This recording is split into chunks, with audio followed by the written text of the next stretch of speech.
Hey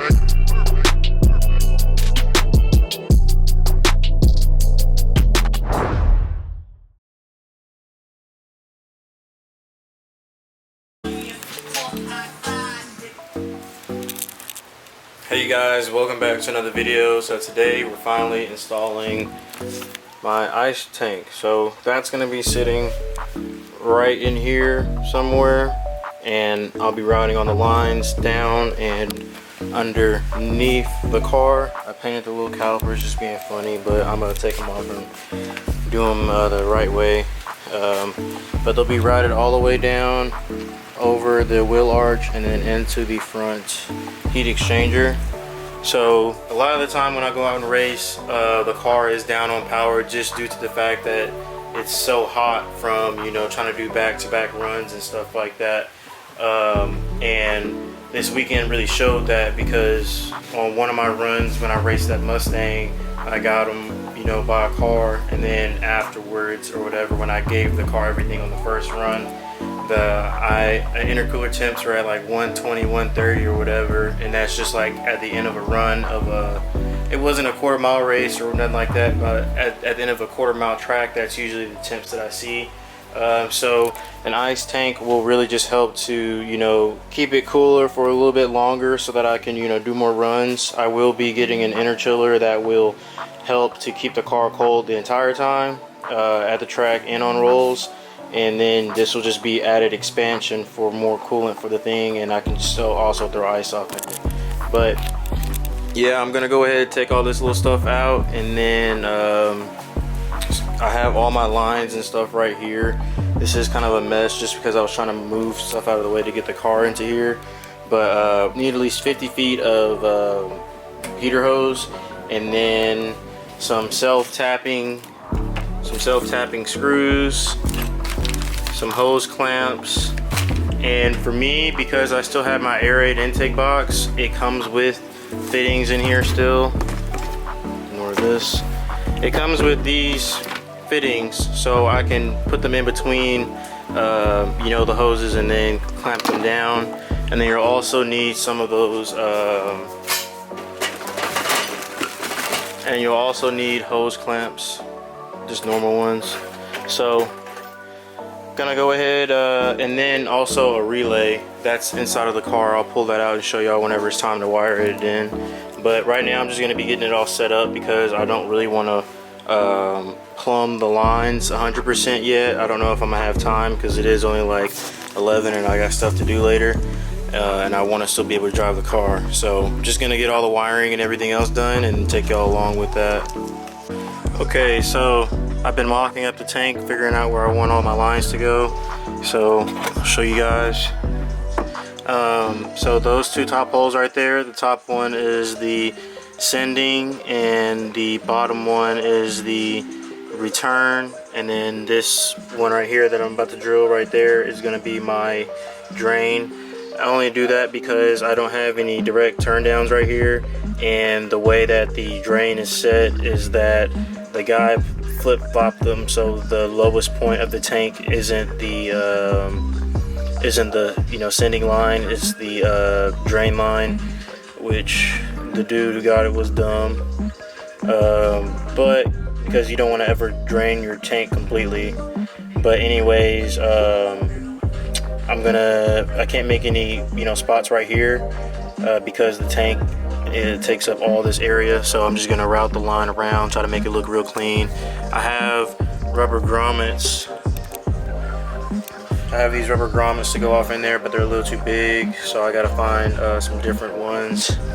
And then I'll just be, the lines will run, sorry. So both of the holes are right near the gas handle right here. Y'all can see that.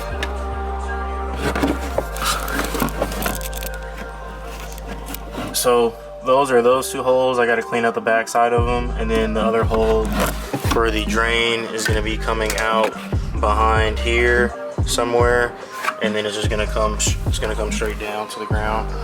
But yeah, so far so good. This tank is bigger than the one that I saw somebody else installing. and that is throwing some curveballs. So just gonna keep on chipping away at it, and you know, try to get some lines run just so I can have everything already ready. So when I can, so when I come back tonight, I can just fill it up, and also make sure that the harness right here that I have will work.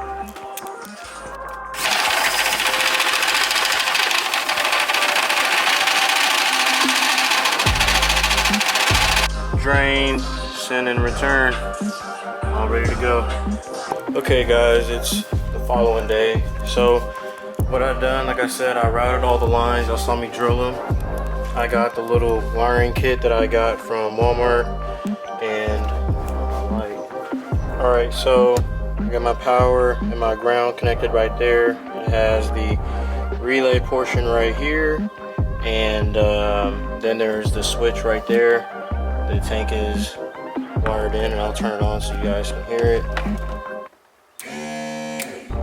So it works, and the lines are routed from back here out to there, and then the return is right here through there. I'll show you guys how it is right over here. So I have them both coming from up there, and they just go down. And there was a slot right here that was already pre-made. I just expanded it a little bit, so as you can see right here, it's like opened up. And I'll take the camera and show you underneath.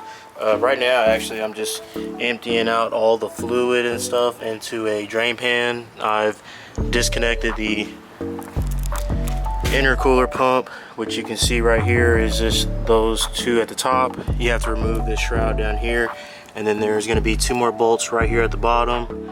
The bolts these are the top bolts, and these will have these locking nuts on the back side of them. What you have to do in order to get that off is have something pry on this and hold it while you use the drill to take out these top bolts, and then these ones are on the bottom, so they just come right off. I've just disconnected this hose right here, and as you can see, stuff is still draining out, so it's got a good amount left off in there.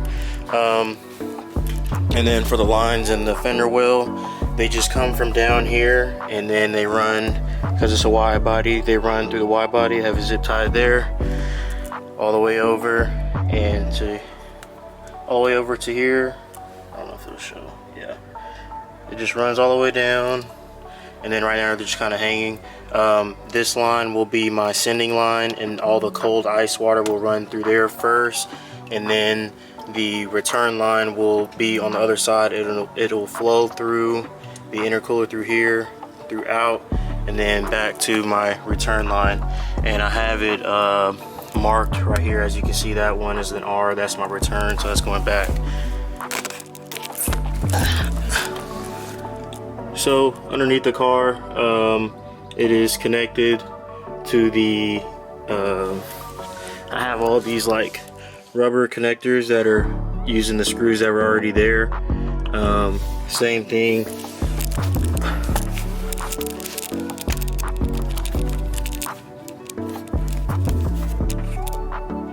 Same concept for the rest back here. Here's another one. Runs down even further, and the lines don't droop down, so it's not the lowest point on the car, so they're protected. I zip tied them to the emergency brake cable if that was needed, to make sure that there was no more slack off in any of the lines. And right now we're just connecting the system and getting it all ready to be plumbed up, get the air out of the lines, and have some cool IC temps, intercooler temps. So gonna go ahead, finish it up, and then show you guys what it looks like at the end, or you know, any other major parts. Okay, I don't know why, but there's like a crap ton of flies that like come around now. But we got the pump out. The pump is sitting right here. What I had to do was I had to, like I said, remove these top bolts right here. There's two more nuts that screw onto those screws right here. I had to disconnect these two this is the whole bracket for the heat exchanger. And now that is all disconnected and the pump is out of the way. What I would do now is run the lines and connect them here, and then make sure everything is all plumbed and secure, and I'll be done. You know, to start everything back together. Okay, all of my lines are ran. You don't see anything, it's all tucked behind here. And in the back, it's not pretty right now, just because I'm about to get ready to go to work, but I'm trying to get this, you know, at least situated. But all the lines are at the front are cut to length and ran and connected. And I'll show you that. Grab my light. So, like I said, all my lines are all connected. As you can see, my return line and all the other stuff from earlier is connected right here with a 90, and then right here is connected with what was on the actual coolant pump right here. So got a lot of stuff all on the ground. It's giving me a lot of anxiety, but I'm really rushing to get some stuff done. So now I'm about to cut it on and see if it actually, you know, does what it's supposed to do. So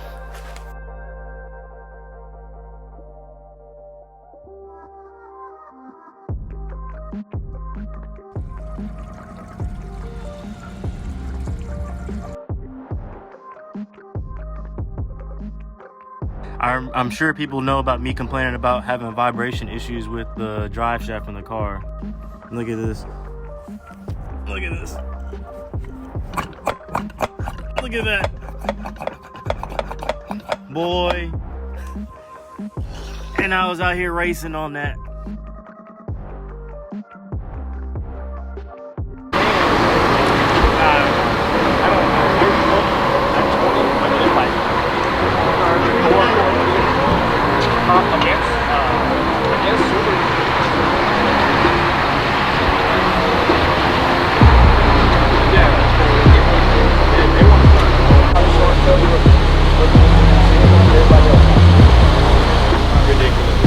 He's having midnight cry.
vibration. Yeah.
Car did very well for just, you know, still not being tuned or anything yet. We're gonna be getting that done soon, and I mean, I think it did very, very well. Just an ice tank and then the 309 diff, that really helped. And if you guys haven't, it's a 6-shooter gang sticker. But the ice tank did very well. And I didn't have any, you know, real issues. The only thing I had to do was, you know, just try to keep all the ice inside the thing. And it did its job. And we're full weight. Full weight Hellcat. This on the tire. So, and the brakes, man, so that's gonna be it. Catch you guys in the next video.